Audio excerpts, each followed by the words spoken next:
ក្រុមការងារក្នុងអង្គការ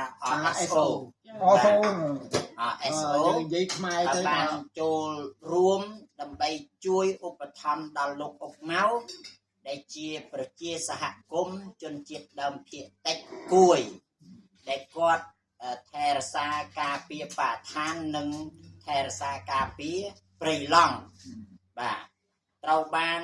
របបទីក្រុងភ្នំពេញចាប់គាត់វាយទាត់ធាក់ហើយដុតម៉ូតូគាត់ដុតផ្ទះគាត់